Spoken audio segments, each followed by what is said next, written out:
Alexandre Sena Show. Quinta-feira, 25 de julho de 2019. Começando mais uma edição do Alexandre Sena Show, o episódio número 62. Gravei esse programa com sangue nos olhos, viu? Fulo da vida com algumas declarações aí do Bolsonaro. Comento sobre isso daqui a pouco e também comento sobre a prisão dos hackers acusados de invadir os celulares de Sérgio Moro e de outras autoridades. Hackers que podem ter sido a fonte do site Intercept, aí no escândalo da Vaza Jato. Olá! Começando mais uma gravação aqui, feita diretamente do carro. Desta vez só o áudio. Eu decidi não gravar o vídeo para o IGTV, porque eu estou fazendo um percurso agora do trabalho para casa e já ao anoitecer. Então, imagino eu que a nitidez do vídeo não ficaria tão boa. Além disso, o tema de hoje é um pouquinho espinhudo. Eu estou aqui me segurando para não falar um monte de palavrões, vou tentar não falar. Mas realmente esse governo do Bolsonaro, do Bolsolixo, do Bolsomerda, já falei um palavrão, esse governo tira qualquer um do sério, né? Vocês acompanharam aí semana passada, num único dia, o Festival de Asneiras, que esse infeliz que ocupa a presidência da República foi capaz de fazer e de pronunciar. Tudo começou lá no café da manhã lá com os jornalistas estrangeiros, em que ele já começou denegrindo a imagem da jornalista Mira Leitão, que é uma jornalista pela qual eu não tenho lá grande simpatia, mas, assim, diante dos acontecimentos e o fato dela ter tido uma postura independente em relação ao que acontece no governo Bolsonaro, ela virou alvo dos bolsonaristas, dos bolsomínios e do próprio Bolsonaro, né? E o que ensejou até uma nota de repúdio que a Globo fez ler no Jornal Nacional, na Globo News, reiterando a independência e a lisura da Mira Leitão, e que ela não participou de atos terroristas ou de guerrilha, ou seja lá o que for. Que era o que o Bolsonaro comentou lá com os jornalistas estrangeiros. Nesse mesmo dia, ele comentando lá com o ministro Onyx Lorenzoni, ele fez um comentário totalmente preconceituoso contra nordestinos, né? Falando dos governadores de Paraíba, e que o pior dos governadores de Paraíba era o do Maranhão. Paraíba é um termo usado no Rio de Janeiro de maneira pejorativa para se referir aos nordestinos, sem fazer distinção estadual, né? Porque cada estado do Nordeste, cada povo do Nordeste tem suas peculiaridades, tem suas diferenças, e quando você chama tudo de Paraíba, você está generalizando de uma maneira um tanto depreciativa, né? Essa declaração infeliz teve uma repercussão imensa, a ponto de os governadores do Nordeste em conjunto assinarem uma nota repudiando, né, esse tipo de postura do presidente da República. O presidente da República, pelo posto que ele ocupa, ele tem que ter um discurso de união, né, de aglutinação de interesses nacionais, e não fazer essa questão de ficar cindindo, diferenciando os povos, né, como se o Nordeste não fosse o Brasil. Nas redes sociais teve muita repercussão. A Alcione gravou um vídeo aí de repúdio, exigindo que o presidente respeitasse o Nordeste, respeitasse o Maranhão, né? A Alcione é maranhense. Enfim, foi de todas as declarações infelizes que esse pulha desse Bolsonaro fez nesses 200 dias de governo, essa aí, para mim, foi a pior de todas, assim, escrotidão total. Foi de uma escrotice total. Com perdão do palavrão mais uma vez. Mas não parou, né? No mesmo dia, ele questionou sobre a real existência da fome no Brasil, disse que a fome no Brasil é uma falácia, que não existe, que é invencionice. Isso aí, se você sai nas ruas das grandes cidades, você vê gente em Cracolândia, usuários de droga, moradores de rua, passando necessidade, passando fome. Nos interiores, aí nos sertões e em muitos lugares onde não tem agricultura, não tem meio de subsistência, o povo no sertão passa fome mesmo. Então, ele chegar e na cara dura negar assim, da maneira mais cara lavada que a fome é ainda um dos grandes problemas da nação brasileira. Isso aí realmente denota o quanto que ele conhece de Brasil. Quer dizer, nada, nada. Para piorar, teve uma polêmica também com o presidente do INPE, com relação à divulgação de dados de desmatamento da Amazônia. O Bolsonaro, sem conhecimento técnico nenhum, deu aquele desmentir dados científicos, né, do INPE. Houve um estremecimento entre o diretor do INPE e o Bolsonaro. O diretor do INPE foi à imprensa e defendeu a posição, questão técnica e tudo mais. E ficou um clima muito chato. Nitidamente o Bolsonaro querendo fritar o presidente do INPE para que ele pedisse demissão. E acabou que ficou esse clima ruim aí. Um clima que vem prevalecendo em várias esferas aí do governo Bolsonaro, né? Quando ele parte para o embate ideológico sem muita causa sustentável tecnicamente, cientificamente, que não tenha um embasamento, uma lógica, quando fica só na base do enfrentamento ideológico vazio, ele acaba perdendo pontos, inclusive, dentro do próprio governo. E, enfim, isso aí tem dado pano para manga. Eu que acompanho muito as redes sociais, eu vejo o que a galera fala no Twitter, no Facebook, vejo a repercussão também entre os bolsominions. Quer dizer, eles querem defender todo o absurdo possível. Com relação à fala do Nordeste, já vi gente dizendo que a fala foi editada, tirada de contexto, que não falou o governador de Paraíba, que falou o governador da Paraíba e do Maranhão, e o pior do Maranhão. Quer dizer, ele fala merda e depois vem uma legião tentando desmentir ou mascarar as merdas que ele fala. Enfim, ontem, inclusive, ele foi na inauguração do aeroporto de Vitória da Conquista, na Bahia, né, e fez um discurso bastante cínico. Foi incrível o cinismo dele, dizendo que não tem nada contra o Nordeste, que o filho dele, que ele teve com a Michelle Bolsonaro, que é filha de cearense, que a filha dele também tem sangue cara da peste. Enfim, fez um discurso lá que é farisaico, né? O cinismo total. E engraçado que nessa mesma inauguração houve uma situação aí política de estremecimento dele com o governador da Bahia, que é do PT, porque o governador da Bahia não quis comparecer à inauguração do aeroporto de Vitória da Conquista, porque, segundo ele, o que era para ser uma festa popular, o Bolsonaro restringiu a festa de 500 e poucos convidados, puxa-sacos. O governador da Bahia ainda não quis enviar a PM para fazer segurança, alegando que, por ser um evento do governo federal, a segurança deveria ser feita pela Polícia Federal. Quer dizer, então já ficou um embate político aí forte aí entre o governador da Bahia, o Rui Costa, que é do PT, e que naturalmente faz oposição ao governo Bolsonaro, e mais ainda com essas baboseiras que o Bolsonaro falou sobre o Nordeste. Esse estremecimento, essa oposição certamente tende a ser mais forte. E acabou que uma obra que foi tocada em grande parte pelo governo da Bahia, maior parte pelo governo federal, mas não na gestão Bolsonaro. Na gestão Bolsonaro não entrou um tostão para esse aeroporto. O dinheiro todo veio das gestões passadas, especialmente da Dilma. Então houve esse embate político, né, de quem tem a primazia pela inauguração do aeroporto. O Bolsonaro foi lá, mostrou toda a cara dele, a estampa dele, mas o aeroporto de Vitória da Conquista é obra do PT, goste-se ou não do PT.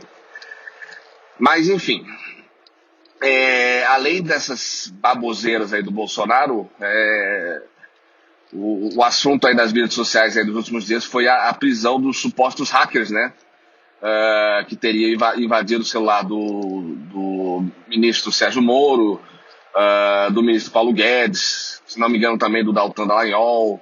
Ainda está sob investigação tudo isso aí.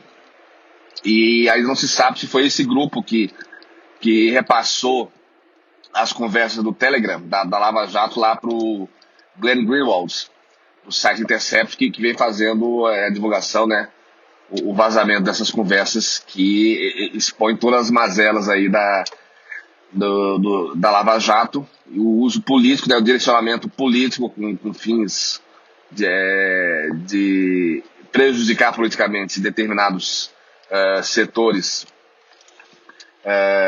com essas investigações da Lava Jato, né, todo o direcionamento, como vocês já devem estar acompanhando aí, do Deltan Dallagnol e do Sérgio Moro. Mas, enfim, prenderam um grupo de hackers aí, e o primeiro estranhamento foi o seguinte: o discurso entre bolsonaristas, o próprio Bolsonaro aventou isso aí, é de que eram hackers russos, quer dizer, que seria um grande complô do PT. A Dilma Rousseff teria estado na Rússia e teria combinado aí com hackers russos para que fosse feita essa invasão nos smartphones, nos celulares dos integrantes da Operação Lava Jato. Agora, com a PF descobrindo que os hackers não são russos coisa nenhuma, são de São Paulo, alguns da capital e alguns do interior, Ribeirão Preto, Araraquara. Aí agora a pergunta é: cadê os hackers russos? Será que a Araraquara agora é uma cidade russa, né, vizinha a Moscou? Porque são os russos de Araraquara, né? Para não dizer que são os russos de Taubaté, são os russos de Araraquara. E eu estava lendo hoje o noticiário na internet.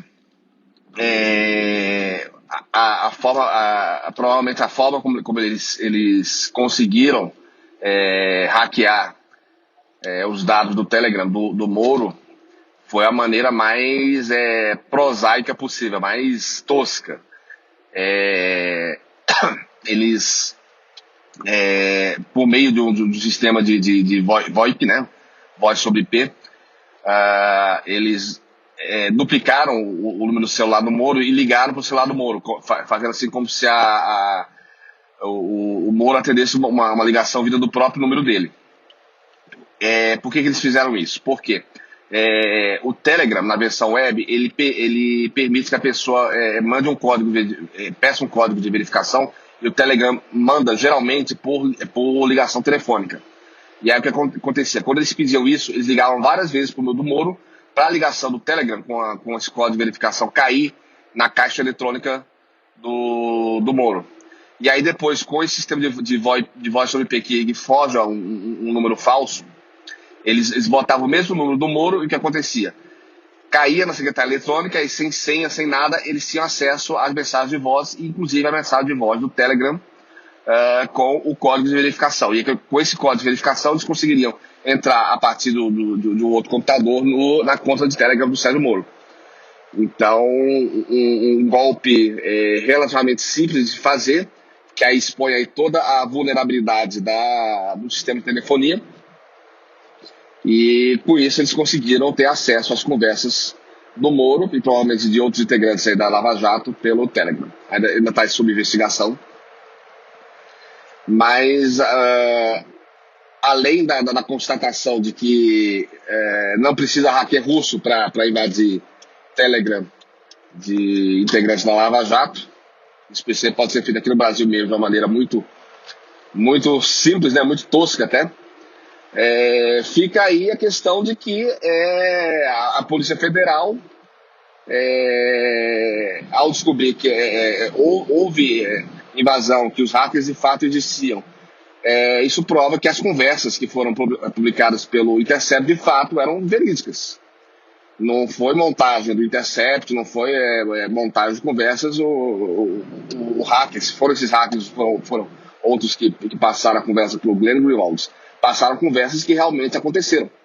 Então, aquele primeiro discurso de que houve deturpação das mensagens, e etc, isso aí não procede. As mensagens são autênticas, são verídicas e expõem todos os crimes cometidos pelos procuradores e toda a falha de conduta do juiz Sérgio Moro na condução aí das investigações aí da Lava Jato, que levou à prisão, enfim, do Lula, levou à prisão do Sérgio Cabral, do Cunha, de tantas outras pessoas aí.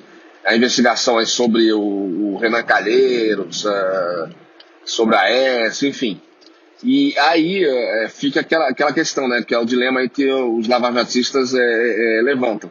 será que os fins justificam os meios? Por quê? Bem ou mal, foram para cadeia uma legião aí de corruptos aí, que em situações normais, em outras eras aí no Brasil, jamais pagaria com cadeia pelos crimes que eles cometeram. Só que, será que é lícito o aparato judicial brasileiro, né, os procuradores, a Vara Federal de Curitiba, incorrer em crimes ou em desvios éticos com a finalidade de combater a corrupção? Eu acho que esse é o grande cerne da questão, né? E fica aí a dúvida, né? Esse grande dilema aí que ainda vai suscitar longos debates aí, sempre salpicados aí com as polêmicas e a guerrilha entre esquerdistas e entre direitistas bolsominions, e que infelizmente é a tônica da política atual. Mas, enfim, eu até falei menos palavrão do que eu gostaria de falar, porque eu realmente fiquei muito bravo aí com essas últimas polêmicas aí do Bolsonaro. Essa questão aí da descoberta aí dos hackers aí pela Polícia Federal, acho que serviu um pouco de cortina de fumaça, né? Porque as declarações do Bolsonaro, se a gente for levar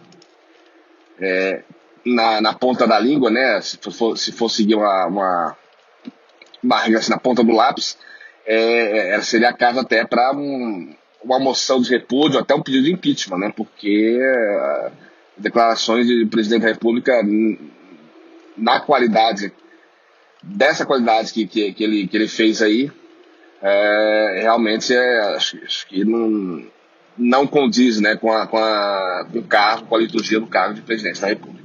Mas, enfim, como ele ainda tem uma maioria no Congresso, conseguiu apoio pelo menos para aprovar aí a famigerada reforma da Previdência, que ainda vai a segundo turno na Câmara, agora em agosto, depois para o Senado.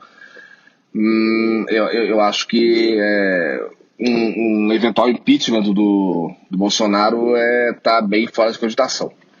Mas a gente vai seguir com essa toada aí, nesse clima beligerante, né, nesse clima de muita raiva, de muitas declarações acaloradas, de brigas até dentro do próprio governo Bolsonaro, né, como foi o caso aí da questão dele com o presidente do INPE. Enfim, eu lamento que essa animosidade não desapareça num horizonte tão próximo assim. Bom, acho que já falei bastante aí. Deixa eu ver aqui, deixa eu pegar aqui o celular, tô aqui no meio do trânsito, ver quanto tempo que eu já gravei. E deu 17 minutos, quase 18 minutos, tá bom. Vou encerrar a gravação. Depois da vinheta vem o encerramento do podcast. Um grande abraço a todos.